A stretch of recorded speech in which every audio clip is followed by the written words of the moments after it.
Goals are major to a genuinely success-oriented person. Without them, you're just playing around. The difference between a goal-directed individual and someone without goals is like the difference between a Wimbledon champion and a kid batting a tennis ball around on a court with no net. No opponent to bring out the best in him, and no way of keeping score.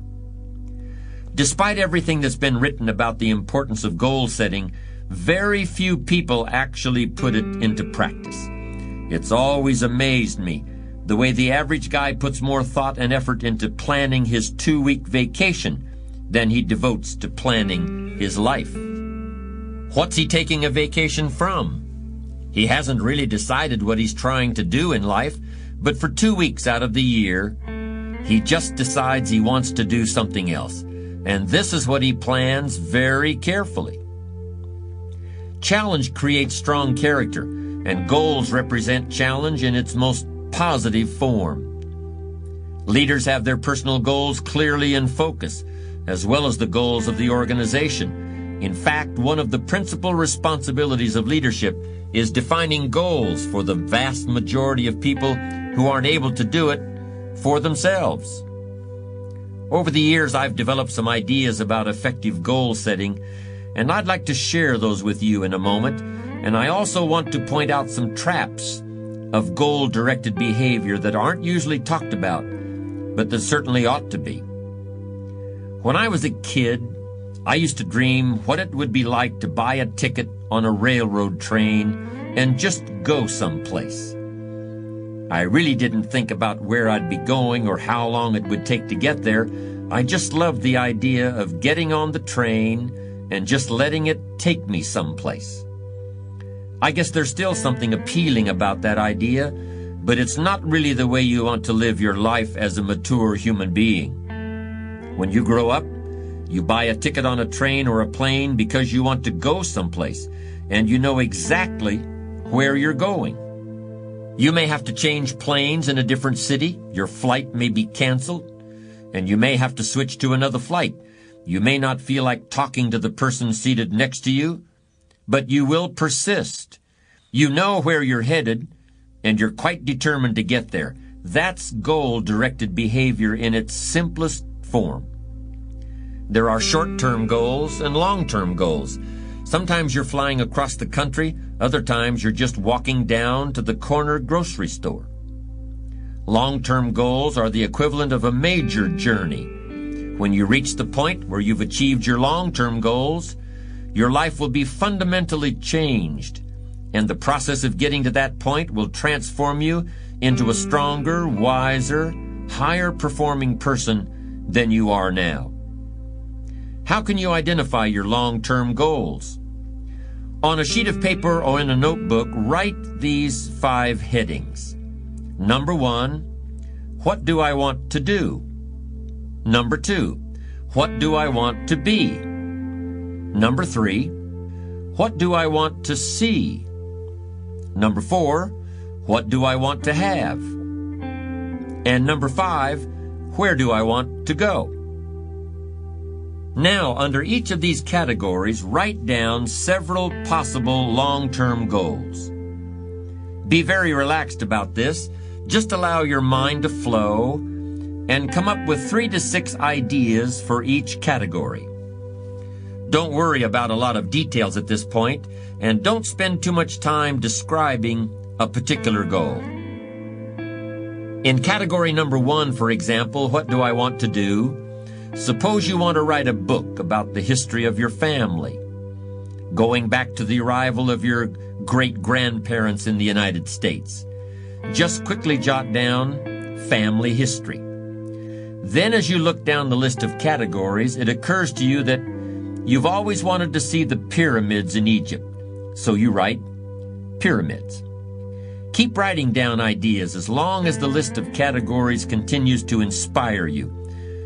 You'll probably be surprised at some of the things that turn up.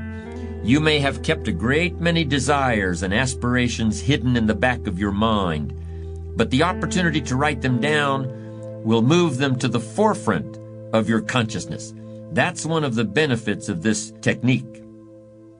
When you're satisfied with your list of long-term goals, read through the list once again. Then, beside each item, write the number of years that you believe it will take you to achieve that particular goal. It's best to round off the numbers into 1 year, 3 year, 5 year, 10-year categories. For example, you may estimate that it will take you 10 years to research and write the book on your family history. But you'll need only 5 years to get yourself into a position where you can take a trip to the pyramids. Create a time frame like this for every one of your long-term goals.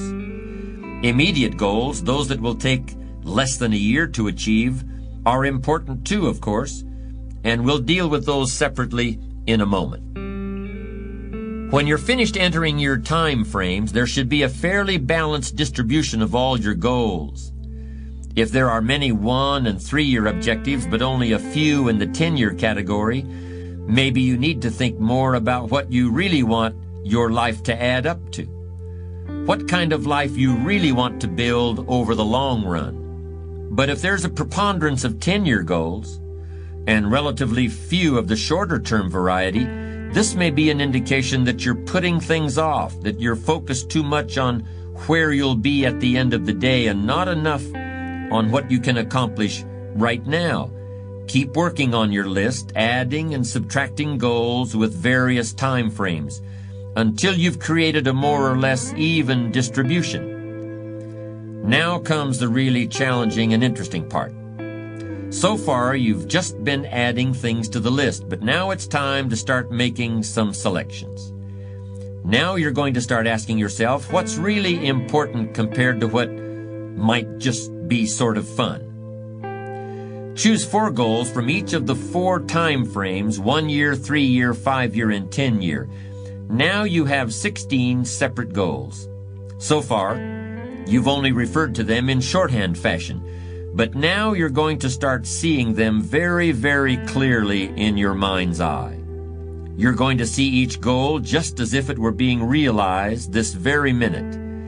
And you're going to write down a detailed description of exactly what you see. Do you intend to open a handmade furniture store in 3 years? What will the store look like from the street out front? Will there be gold leaf lettering on the windows? Or will there be a sign hanging over the door instead? How many square feet will the store contain? Will there be a showroom area for the furniture in front and a workspace in back? Or will the furniture be built at a different location? Do you intend to have any employees, or will you run the business entirely by yourself? Think of all the questions that need to be answered in order to see your goal with absolute clarity. And then write the information down in a notebook or on a piece of paper. That will become one of your most important personal possessions. But that's not all. Any goal is a powerful motivator only if there's a powerful reason behind it. Why do you want to achieve your goals? Why do you want to own a handmade furniture store, or a private airplane, or a newspaper in a small town in Vermont? Why do you want to compete in a triathlon, or visit the Australian outback, or be the first woman in your family to earn a PhD? Write down your reasons for wanting each goal in the same degree of detail that you use to write your descriptions. If you can't find a clear and convincing reason for each of your 16 goals, do some serious reevaluating. You may have more whims or pipe dreams than real goals, and now is the time to make that discovery. Keep working on your list until you have 16 clearly envisioned, strongly motivating, long-term goals. Review what you've written at times, and keep track of your progress toward these objectives. Above all, persevere. Goal setting is a very important first step, but goal achievement is a continuous, lifelong process. That's what makes it so challenging. That's also why it's so extremely rewarding to finally attain your long-term goals. With regard to immediate goals, those that require anywhere from a day to a year to achieve, I recommend creating lots of objectives that can be accomplished in a month or less. Write them down. Read what you've written at frequent intervals. Keep track of your progress. And do something often that brings you closer to realizing these very short-term objectives. That way, you'll always have something to celebrate.